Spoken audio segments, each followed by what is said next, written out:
NLE Choppa is here. Live in the flesh. Dog, I heard you ball. Yeah, listen. You balled with our power squad? I think so. Yeah? I think so. Where was it? I don't know. What high school was it It at? was, the high school I performed at with Too Rare. Okay, right? yeah. Yeah. Did you ball out? Yes, sir. Can you ball like that? Yes, sir. Come on, man. Y'all give it up for NLE Choppa in the building. Live in the Balling. flesh. So, dog, you got a lot going on, man. I know you're on a little run right now, promoting a new album. Yes, sir. That's the focus. Yes, sir. And is this the first song that you've had Lil Wayne done it with Lil Wayne? Yeah, my very first one. Yeah. How did that? Let's. My debut Wayne feature. We got plenty more to do. Yeah. Yeah, man. Now, growing up, you were a Wayne fan. Yes, sir. Do you remember the first Lil Wayne song that really stuck in your mind, when you were growing up? Man, I say it all the time. It was God Bless America for me, because I remember it was like in the heat of the hurricane in New Orleans, and he went back and shot a video, and he did some things for the city. So it always meant a lot to me because I felt it was so real, and I was young, and I didn't know why I felt that way, but it was because it was just so raw, and I got. And Katrina affected Memphis too. Yeah, it did. Yeah, so that was quote unquote kind of close to home. Yeah. Now you got him on a song. Ain't Gonna Answer. Yes, sir. I gotta tell you, I like the part in the song where you pay homage to Wayne with the back that ass up part. Yeah, you got to. I like that. Yeah, that even was dope. I did two. I did a flip. I did stunning like my dad, and I did the back that ass up sample on the second half. So I was like, what we doing? Making money. What they doing? Hating on this type of thing. So it was a beautiful moment. When I heard the beat, I just knew I had to channel that and Weezy. And what was I missed the stunting like my daddy part. So I was like, don't be worried about what we doing, making money, what they doing, hating on us if they want to take it from me. Yeah, it's pretty much like what Birdman said on Stunning Like My Dad. Yeah, that's right. Just now, kind of now I'm flipped it a hearing little it. bit. Yeah. Dog, you got the #1 most added record at Rhythmic. It's crazy. That's crazy. 42 ads I seen. It was in the first few days. And it's beautiful. Moving to, before I forget this, you got you're doing a remix to Slut Me Out. Yes, sir. And who is on this remix? I got Sexy Red right now, and then I got Sukiana on another one that's following up. What is the video where you're walking the girls like a dog? That's Slut Me Out. That shit went viral. Yeah, it went everywhere. Are you getting backlash for it? Of course. Yeah. But I asked Deja, I was like, would you like to be walked? And she was like, no. Yeah. And Deja's little, she I was shocked. I was like, yeah, I thought you was gonna say yes. It was real unintentional though.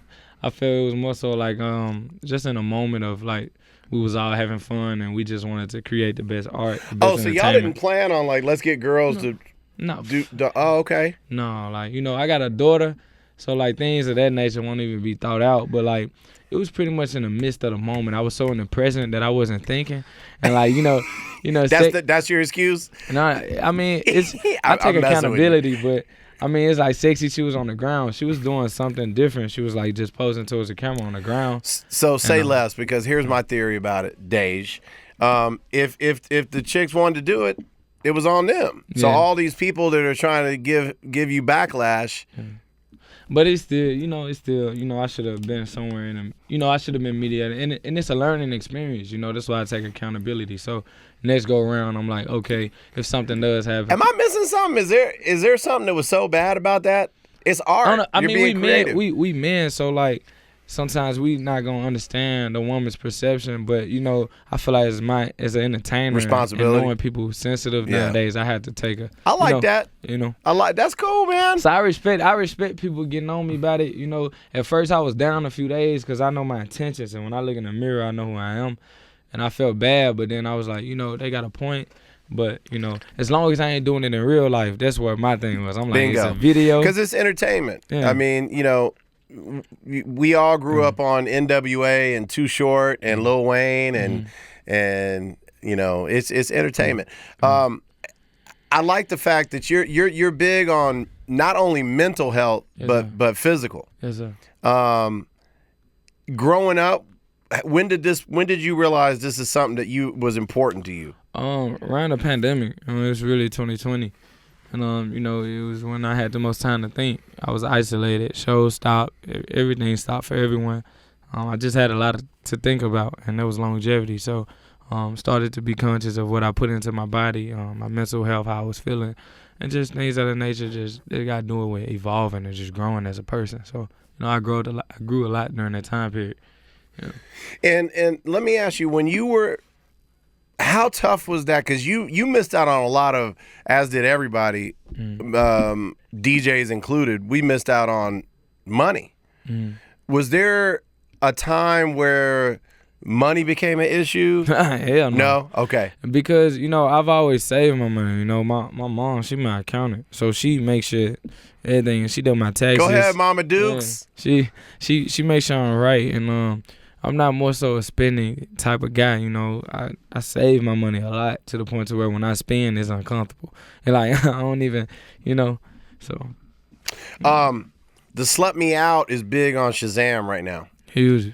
Like number like 30 something. Spotify's like 6. Man. Apple is like top 10. How Billboards 85. It's going crazy. So I want to ask you this: when Spotify having a big song, your song starts doing good on Spotify, how does it feel hearing your music and knowing it's big on a streaming platform versus hearing it on the radio? Do you still, is it a different type of feeling? Because, and let me paint the question with this little example. I feel like as an artist, when you hear your song on Spotify and it's big, or Apple Music or any streaming platform, Tidal, any of them for that matter, you're listening to it and you're listening to it in that moment. Whereas on the radio, when you hear your song, that, man, everybody in this case, LA, is listening to my song right now. Is it a different feeling? Is it I respect both, and I love and I appreciate both, Like one of my songs was just on the radio on the way here. It's just like being able to take appreciation for both because, like I said, I remember days when I was young. I was a kid hearing people on the radio. I remember being an artist, blowing up and never hearing my songs on the radio. Now it's like a change. And that was living in Memphis. That was like living in Memphis and traveling to LA, all these places. When I had a lot of You're like, I'm doing all these damn shows. I got fans, but I don't hear my song on the radio. I didn't hear it, but now it's like I'm appreciative of it. You know what I'm saying? So when I hear it on the radio, I'm turn up. I'm So you're not one of these guys that says, man, I don't need the damn radio. Because a lot of artists have that mentality. I feel like radios make superstars. You get to reach to the people that's not too much in their phones. And, there's just, because me personally, when I get in the car, sometimes when I'm driving, I ain't really worried about playing a playlist. I just want to get to where I'm going sometimes. So the radio be on. Facts. So, a lot of people hear things from that. I just like to respect different avenues I can reach an ear, Man, that's well said. And yeah, man, it's crazy. Obviously doing radio for years, I know the power of radio. And honestly, once you make it to the radio, that's how all that work that you've done and all the shows, is paid off because, radio is like. It's still that. It's still a powerhouse. It still controls narratives. No pun intended. Yeah, man. Power 106. Felli Fell every day, 3 p.m. to 7 p.m. in these LA streets. Tune in. Had to get a plug in there. I got some fun facts about you. We already talked about the fact that you performed and played in our Power 106 All-Star game, which is really dope, man, because, the fact that you did that says a lot about who you are and how much you care about, giving back. Because, man, I can tell you right now, those students there, and I can't remember what high school it was. Look it up for me because I want to shout them out. To see an artist like yourself right there in their school gym, that's big, man. Yeah, it's huge. I love Philanthropy. Anything I could do to tap into the youth, When performing in a small little intimate, situation like that versus a big festival, how does that, do you still get the same feeling? Yeah, for sure. Yeah. It all goes appreciated. I'd rather have intimate performances than festivals. I've always said, like, I prefer a tour with, like, the capacity of the venues, like 2,000, 3,000, over, like, 100,000 people festival sometimes because, I feel like a lot of people at the festival, they come in to see everyone, but the people that's at your personal shows on the tour, they coming to see you. So it's more of a thing of like, okay, it's an intimate feeling. And I remember selling out my first tour in America, selling it out overseas, and then overseas in Europe, and then in Canada. And it brought a whole different appreciation to my fans, because I'm like, okay, I'm not just U.S., I'm like global, you know. So it meant a lot to me. When you did the high school, what'd you do? Do It Again? Yeah. Did you do the new song? Shotta Flow. Do It Again and Shotta Flow. Do It Again was like the new song during that time. Oh, okay. Yeah. You didn't have the Ain't Gonna Answer yet. Mm-mm. Yeah. No, Yeah. Santa Fe Santa Fe High School. Shout out to Santa Fe High School. Yeah, man. It's dope, man, that we have the platform to have, you know, artists like yourself come to these schools, because these kids, they don't take it for granted, man. Yeah. And you know, every once in a while we'll run into an artist that's like, you know, I don't know, should we do it? Do we want to do it? And the fact that you're not too big, even though you are a huge artist, you know, I was gonna say too big, but you're not ever too big to give back, and that means a lot, man. Growing up in Memphis, man, how was Memphis? And I got some buddies that live out there. Juicy J is a good friend of mine. All the 3-6 guys. So for years I've heard them, you know, when we're in the studio doing stuff, talk about Memphis. Talk a little bit about growing up in Memphis, man. Like what were some of the things, trials and tribulations, if you will, when you were growing up? If you had to name one thing that was tough. Trying to stay out of trouble, you know. I was always, the one that, if I wasn't looking for trouble, trouble came looking for me. So, just being able to try to do that and be out the way of that, whether it was school, whether it was streets, whether it was anything. So I feel like it was my hardest task, but through the trials and tribulations of that, I've learned how to, you know, separate myself from individuals that bring their energy, separate from things that bring their energy, and just, you know, value my own present space and know my worth of what I need to be doing, who I need to be around, the things I need to be achieving on a day-to-day. So, you know, I feel like to live in Memphis, you ain't really living, you surviving, you know. So I've had something similar said to me, worded similar, you know, and I keep hearing that over the years about Memphis. And man, you know, look, you got through all that. Now you're here. Yes, sir. And you practice veganism? Yeah, I'm a vegan. So no meat. No meat, no dairy. How long have you been doing that? 3 years now. No shit. Yes, sir. Bro, I tried it for, I think I made it 3 weeks. 3 weeks? I made it 3 weeks. That's respectable. Man, yeah, that's dope. And growing up, you were eating in everything. Yeah. You were, like you said, I ain't drink water. I ain't do none of that. You were surviving. Yeah. And so to get through that, to grow up, you're now a superstar, and to have the wherewithal, and it seems like your team, man, you know, I go off on energy, so when I meet, you know, a group, I'm paying attention. Mm-hmm. And it seems like you have a real good energy around you. Yeah. What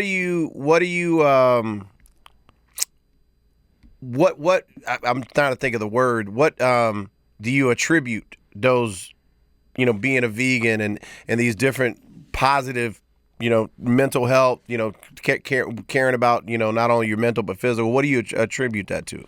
You mean like who do I like? Did this come from something that you experienced with your family? Was it something that somebody? At what point did you say, I got to really start, you know, looking at my health? When I looked in the mirror, you know, when I just looked at the person I was, and when I used to have deep conversations with God, you know what I'm saying? So He put it on my mind to have the strongest intuition of what I needed to get done, what I needed to do.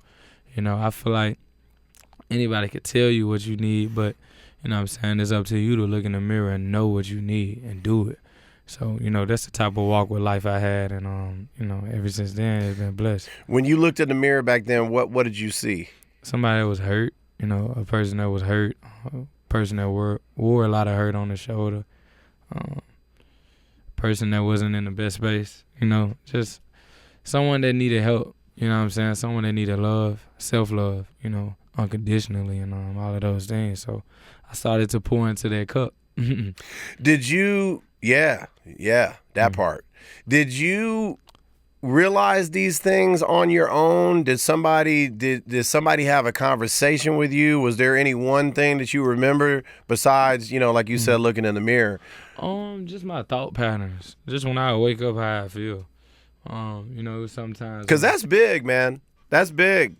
And you're still a young man. Yeah. And you're still, you're still in your 20s. Mm-hmm. And for somebody your age to have, I keep using the word, wherewithal, or the term, that's big, man. Yeah, man. You should be proud of yourself, bro. Yeah. You should be proud of yourself, because there's a lot of guys and girls who are your age that have come from similar backgrounds, had struggles, have now, their careers have blown up, and they don't have that same thinking as you. Mm. And being in this business as a DJ, as a radio personality, and I run across these artists, sometimes I want to grab them and shake them and say, hey, you could do better, and not just meaning better for others, but you can live a better life in the sense that you're going to feel better about yourself. But obviously that's not realistic. If you came in this interview and you didn't have the head on your shoulders that we're seeing that you have, I can't grab you and say, hey, Choppa, you're going to be you're going to walk out of here like, Felli Fell is fucking crazy, guys. What do you tell your fellow artists out there that may need the pouring in the cup like you've done, that might not have that, whatever you want to call it, in them, to do what you've done with your life? What do you tell those artists? Or not even artists, just people in general. Really, I just lay down the guidelines I did, the things I did to, become a better person. I just got like a 5-step kind of process I went through. And that was just getting right with prayer on the regular, meditation on the regular, diet change, which was veganism, implementing herbs and stuff in my diet, changing who I hung around, and stop doing drugs. So those 5 things work for me, and I can only be a testimony to myself, and just tell other people what I did, what worked for me. And it's up to that person to take what applies to their life. Yeah. Well said. Yeah. What kind of drugs were you taking at one point? Percocets, and then I went to like weed, and then that was about it. So you didn't start with weed and move on. You started with the perks. Yeah, and lean sometimes, but lean, it made me like jittery. I felt like there was seizure like symptoms. And so you don't even smoke weed anymore? No. Really? Most I do is like a shroom. I don't know. Right. But I won't do a shroom, but I'll smoke a little weed. Yeah. That's interesting. Okay. And no drinking? Oh, no drinking. I never like drinking. I can count like on one to hand how many times I was See, that's crazy. Yeah. It's crazy to me how, people in your generation have done stuff like lean and perks and, but don't drink. Where my generation, because obviously I'm a little older than you. They be drinking. No, yeah. I know. You just don't. You never really did, huh? No, I never been. Not even when you were younger? Really? No, I had a bad experience. My pops, he had me throw away one of his beers one time, and he had a little swig in there, and I tasted it, and it scarred me. I ain't never liked alcohol. Because it was his backwash. That's some shit, and it was very hot. Yeah, he was like, son, I used that as my blunt ashtray, right? No, it was beer. Yeah. It was just nasty. It was nasty shit. Damn. Oh, what I see, that's good, man. That's good.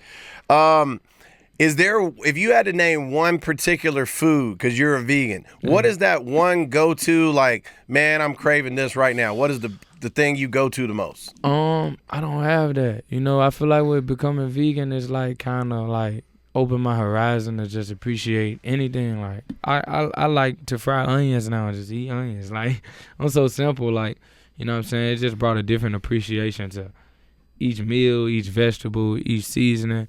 But, beforehand, like, I was, of course, like, before I was vegan, it's like, yeah, man, if all else fails, give me some chicken. Like, you know, and, like, I feel like this is how we is. This is how we brought up. And, like, you know what I'm saying? Or, give me a burger. I'm good. How is it for y'all, for your team, when y'all are out and about, that they're like, damn, we got to go to this damn restaurant. He wants to eat this. Is it tough on y'all? No, I'm vegan too. Oh, y'all are vegan? Are you vegan? I'm not vegan, but it's not for me. It's not because he introduced me to stuff that actually tastes like real food. If y'all can't hear what he said he introduced you to stuff that tastes like real food. Yeah. So the Impossible Burgers, you'll do those?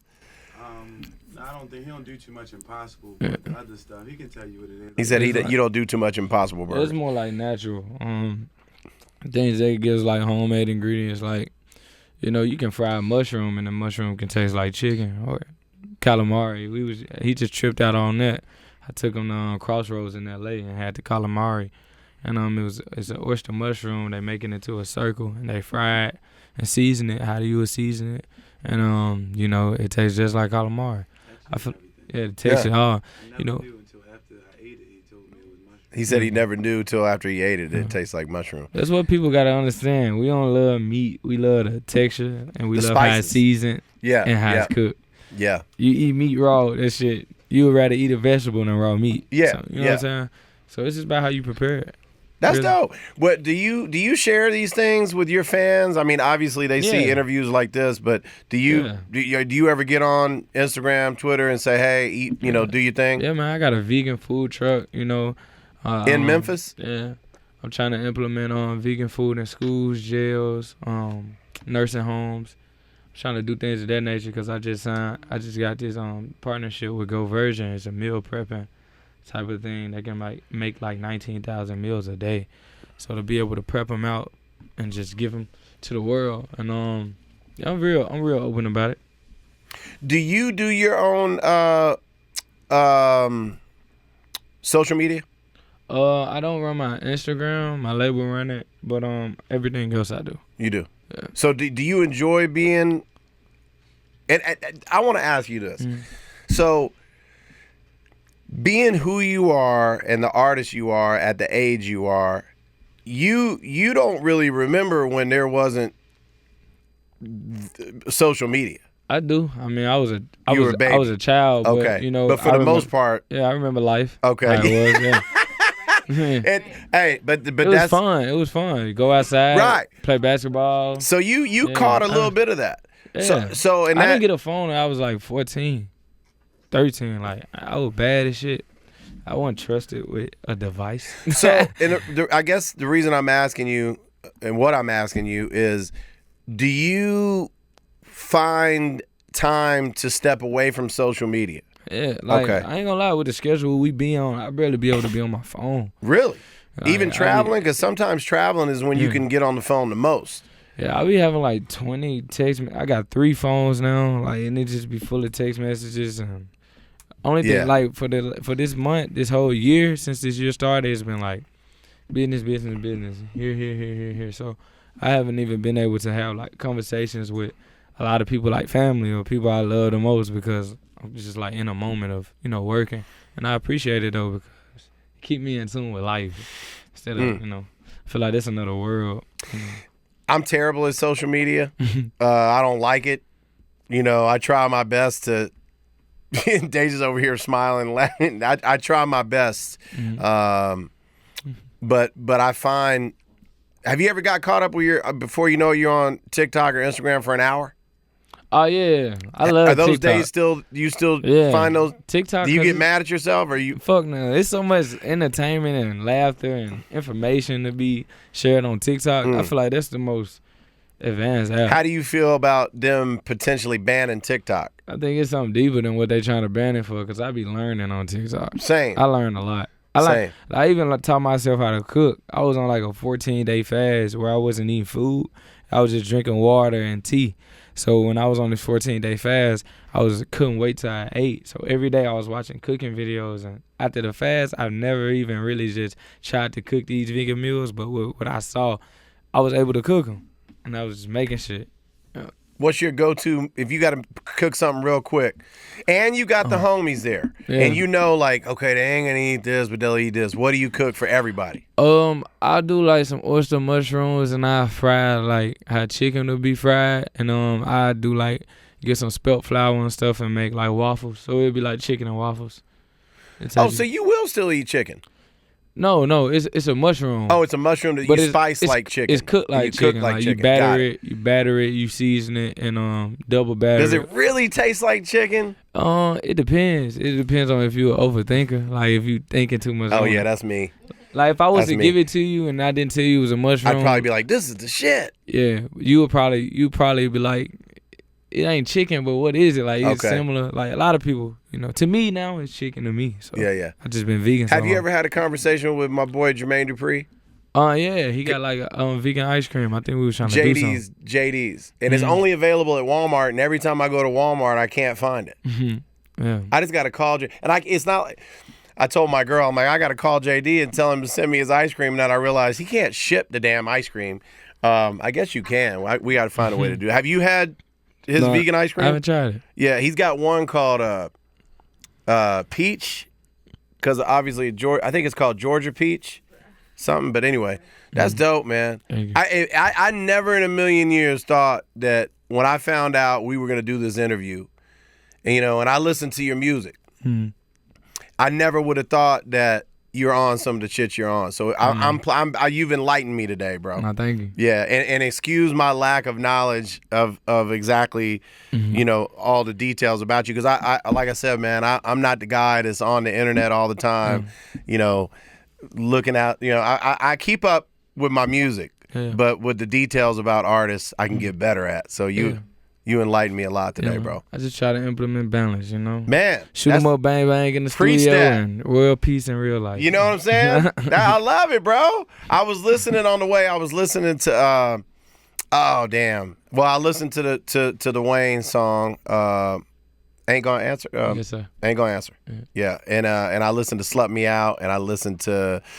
I don't live here anymore. Yeah, dude. I was listening to that, and then I heard another song. I think you got a song with Polo G. Yes, sir. Yeah. What's it called? Is it Go Stupid? But my point Jumping. Yeah. Yeah, Jumping. And my point is, you nailed it. Like, bro, you be getting gangster as fuck on these songs. Like, damn. Not in a million years, but I mean, gangsters can be vegan too, ladies and gentlemen. Hey, man, good luck with everything, bro. Yeah, man. Yeah, I can tell you're a good dude, man. You're a good dude, man. Get back to Memphis. You going to Phoenix next, right? Yeah, Phoenix. And then from Phoenix, you go back home? Yeah. Then you got to get on that food truck, man. That way you get a whole chain of them. I got you. You know what I'm saying? It's there. Congrats on everything. Continue success. For sure. Thank you. NLE Choppa, ladies and gentlemen.